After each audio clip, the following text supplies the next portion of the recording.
Hello दोस्तों, नमस्कार। मैं मनोज कुमार भास्कर नॉलेज के एरियर एकेडमी पर आपका हार्दिक स्वागत करता हूं। दोस्तों, हम लोगों ने करंट अफेयर का टॉपिक जो मोस्ट इम्पोर्टेंट है उसे शुरू कर दिया है। अब करंट अफेयर का जो आर ओ का बचा है, जैसा कि उत्तर प्रदेश PCS 2022 में देखा गया था कि लगातार जो 4-5 साल का ट्रेंड चला आ रहा था, पिछले 3 महीने से पीछे का जो करंट अफेयर पूछा गया था, अब की PCS प्री 2023 से ये ट्रेंड जो है चौथे महीने पे चला गया है।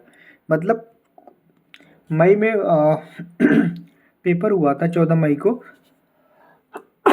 सॉरी। और आखिरी जो प्रश्न पूछा गया था वो फरवरी से पूछा गया था, तो हम मई को कंसीडर करके करेंगे तो ये चौथा महीना पड़ा। तो उस हिसाब से हम लोग का जो चौथा महीना पड़ा फरवरी से, वो हमारा नवंबर पड़ा। तो नवंबर से प्रश्न पूछे जाने के चांसेस है। तो इस मैगजीन में सारे प्रश्न नवंबर तक के हैं, 1 दिसंबर तक, मतलब नवंबर तक के हैं। तो हम लोग देखेंगे, आज हम लोग INS के बारे में पढ़ेंगे। जितने भी INS इधर गया उधर गया, या कोई युद्ध अभ्यास में शामिल रहा, या किसी भी कह सकते हैं कि किसी मिशन में रहा, या किसी को दिया गया, सब चीज़ों के बारे में पढ़ेंगे। प्रोजेक्ट क्या है, सब चीज़ें देखेंगे। तो देखते हैं दोस्तों, भारतीय नौसेना के एंटी सबमरीन वारफेयर शैली वाटर क्राफ्ट परियोजना के चौथे जहाज अमिनी को कट्टुपल्ली केरल में लॉन्च किया गया। कट्टुपल्ली में लॉन्च किया गया कब? नवंबर 2023 में। ऐसे बनाए किसने हैं? GRME कोलकाता ने बनाया है ये प्रश्न। कट्टुपल्ली अमिनी और बनाया किसने? GRME। भारतीय नौसेना ने गुजरात के सूरत में स्वदेशी मिसाइल विध्वंसक पोत सूरत का अनावरण किया गया। ये प्रोजेक्ट 15B, देखिए पूछ सकता, 15B के तहत निर्मित 4 विध्वंसक पोत में से चौथा एवं अंतिम जहाज मझगांव, अंतिम जहाज कौन था? सूरत। तो अब ये बात, एक तो प्रोजेक्ट हो गया, प्रोजेक्ट कौन सा? 15B। अब ये 4 विध्वंसक जहाज, मतलब आखिरी कौन सा था? सूरत। तो इसमें कौन कौन से 4 जहाज हो सकते हैं? मोरमुगांव, विशाखापट्टनम, इम्फाल, सूरत। इसे बनाए किसने? मझगांव डाक शिप बिल्डर्स ने लिमिटेड। अब देखिए, 18 सितंबर को भारतीय तट रक्षक बल ने पश्चिमी तट पर तटीय सुरक्षा अभ्यास ऑपरेशन सजग का आयोजन किया गया। ये भी इम्पोर्टेंट है। अगला प्रश्न, पहली बार भारत इंडोनेशिया ऑस्ट्रेलिया त्रिपक्षीय समुद्री अभ्यास का आयोजन किया गया, जिसमें भारत की ओर से INS सहाद्री ने भाग लिया। तो ये प्रश्न पूछा जा सकता है कि जो भारत इंडोनेशिया ऑस्ट्रेलिया त्रिपक्षीय समुद्री अभ्यास हुआ था अक्टूबर नवंबर में, इसमें भारत के किस INS ने भाग लिया? तो इसमें क्या नाम है? INS सहाद्री ने भाग लिया था। अगला देखें, इजिप्ट में बहुराष्ट्रीय युद्धाभ्यास ब्राइट स्टार 23 का आयोजन किया गया, जिसमें भारत की ओर से किसने भाग लिया? INS सुमेधा ने भाग लिया। चूँकि बताते चले दोस्तों, INS सुमेधा काफ़ी दिनों से ये अफ्रीका में तैनात है, तो वहीं भी इसने भाग भी लिया है। इजिप्ट आपको पता है कि अफ्रीका महाद्वीप का एक देश है। INS सुमेधा ने भाग लिया। तो अब देखिए, यहाँ पे सहाद्री ने लिया भाग, यहाँ पे सुमेधा ने लिया। तो अगर हम एक पास रख के नहीं याद करेंगे तो हम या तो गलत कराएंगे, या तो INS की जगह सुमेधा लगाएंगे, सुमेधा की जगह INS लगाएंगे। ठीक है, अगला प्रश्न देखते हैं। प्रोजेक्ट 17A, देखिए यहाँ पे क्या था? 15B था, यहाँ पे क्या? 17A के तहत निर्मित 7वें और अंतिम युद्धपोत महेंद्रगिरी को मुंबई के मझगांव डाक शिप बिल्डर्स लिमिटेड ने लॉन्च किया गया। इसे किसने बनाया है? इसे बनाया किसने? मझगांव और डाक शिप बिल्डर्स लिमिटेड और GRSE ने बनाया है। दोनों ने मिलकर बनाया है, कंबाइंड। अब इसमें सबसे पहले कौन सा लॉन्च हुआ? तो 7वां कौन सा था? बताते चलें, महेंद्रगिरी था। तो क्रम देखते हैं। सबसे पहले 2019 में लॉन्च हुआ नीलगिरी, 20 में हिमगिरी, 22 में उदयगिरी, दूनगिरी, 23 में तारागिरी, बिंदगिरी, और 23 में ही महेंद्रगिरी आखिरी था। तो ये देखिए, सब गिरी है। नीलगिरी, हिमगिरी, उदयगिरी, दूनगिरी, तारागिरी, बिंदगिरी, ये सभी पर्वत की चोटियों के नाम पे पड़ा है। तो कौन सा?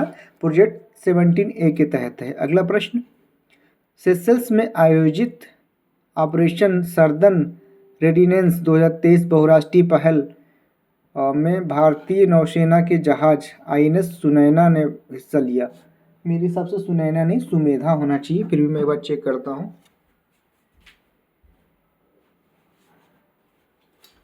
सुनैना है कि सुमेधा है?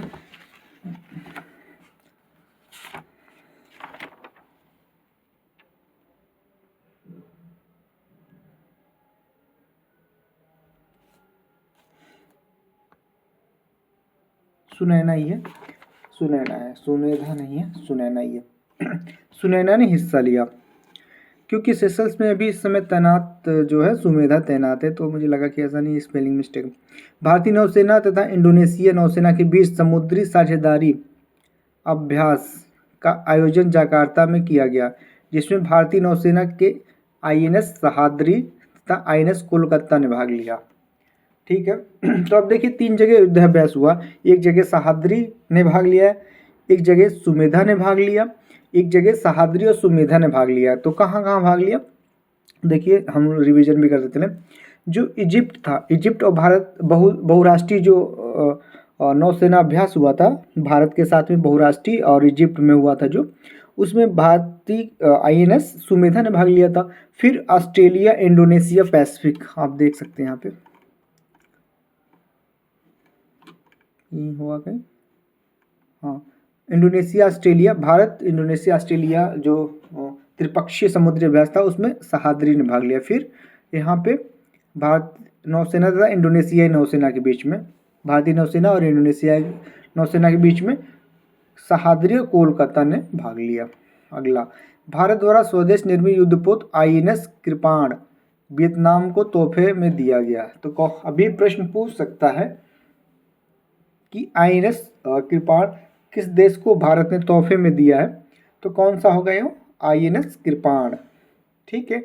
या पूछ सकता है कि INS कृपाण को किस देश को तोहफे के रूप में दिया गया, दोनों प्रश्न को पूछ सकता है। तो हमें INS कृपाण भी याद रखना है, वियतनाम भी याद रखना है। अगला प्रश्न, इंडोनेशिया में आयोजित बहुराष्ट्रीय नौसेना अभ्यास कोमोडो MNE के 2029 में भारतीय नौसेना जहाज INS सतपुड़ा ने भाग लिया। अब देखो, अब सतपुड़ा भी आ गया यहाँ पे इंडोनेशिया के साथ में, नौसेना बहुराष्ट्रीय नौसेना के साथ में। लेकिन जब भारत और इंडोनेशिया के बीच में हो रहा है तो केवल भारत और इंडोनेशिया के बीच में हो रहा है तो सहाद्री और कोलकाता, और इंडोनेशिया में आयोजित बहुराष्ट्रीय हो रहा है तो सतपुड़ा रहेगा। तो ऐसे प्रश्न इंपोर्टेंट प्रश्न है, इसलिए हमने एक पास में इसको लिख दिया। अगला प्रश्न, भारतीय नौसेना ने कोच्चि में सबसे पुराने लैंडिंग शिप टैंक INS मगर को 36 वर्षों की सेवा के बाद सेवा मुक्त कर दिया। जब भी किसी भी जहाज को शिप को, टैंक को या जेट को जब सेवा मुक्त किया जाता है तो उस साल के आने वाले एग्जाम में पूछता है, तो हम लोग इसको याद रखेंगे। अब देखिए इसमें 2 टाइप के प्रश्न हो सकते हैं। एक तो इसका नाम दे सकता है INS मगर, फिर पूछ सकता है यहाँ पे 36 की जगह 26 कर सकता है, 30 कर सकता है, 35 कर सकता है। तो हमें वो ईयर भी याद रखना है, 36 वर्ष। इसमें भी वो मतलब गलत ऑप्शन रख सकता है। अब अगला देखें, भारतीय नौसेना ने छठी तथा कलवारी श्रेणी का अंतिम पनडुब्बी बक्सीर का समुद्री परीक्षण किया। इस पनडुब्बी का निर्माण मझगांव डाक शिप बिल्डर्स लिमिटेड द्वारा प्रोजेक्ट 70 के तहत किया गया था, 75 के तहत किया गया था। अब इसमें क्रम से देखें सबसे पहले कौन शामिल हुआ, ये प्रश्न बहुत इंपॉर्टेंट है। सबसे पहले श्रेणी में INS कलवरी शामिल हुआ, फिर INS खंडेरी शामिल हुआ, फिर INS करंज शामिल हुआ, INS बेला शामिल हुआ, INS बागीर शामिल हुआ और लास्ट में INS बक्सीर शामिल हुआ। अगला प्रश्न, भारत के राष्ट्रपति द्रौपदी मुर्मू ने 16 मार्च 2023 को कोच्चि केरल में INS द्रोणाचार्य को राष्ट्रपति ध्वज प्रेसिडेंट कलर से भेंट किया गया। राष्ट्रपति ध्वज प्रेसिडेंट कलर से भेंट किया गया। तो ये प्रश्न हो सकता है कि पूछ सकता है कि किस INS को राष्ट्रपति ने राष्ट्रपति ध्वज प्रेसिडेंट कलर से जो है प्रदान किया है, तो वो द्रोणाचार्य है, INS द्रोणाचार्य। अगला प्रश्न, 4 से 6 दिसंबर 2023 तक भारतीय नौसेना की लंबी दूरी का मिशन आधारित तैनाती के भाग में एक भाग के रूप में मेडागास्कर के अत्सिरानान के पोर्ट काल पर रहा जहाज सुमेधा। ये चक्कर लगा रहा वहीं पे, सेशल्स, मेडागास्कर वगैरह सब सुमेधा घूम रहा है वहीं पे। आईएनएस सुमेधा अंगोला का दौरा, अंगोलन नौसेना के साथ में समुद्री साझेदारी अभ्यास भी किया आईएनएस सुमेधा नवंबर 2023 में। तो दोस्तों ये था प्रश्न आईएनएस संबंधित। इसमें बहुत सारे प्रश्न हैं जो सिमिलर हैं, लेकिन आप पढ़ेंगे 2-4 बार तो याद रहेगा, इसलिए हमने 1 पेज 2 पेज में से कर दिया है कि ज़्यादा दिक्कत ना हो, नहीं तो अगर अलग अलग पढ़ेंगे तो वो आप कन्फ्यूज़न में पढ़ेंगे। तो दोस्तों अगर आपको कंटेंट अच्छा लगे तो लाइक, सब्सक्राइब, शेयर भी करें। धन्यवाद दोस्तों।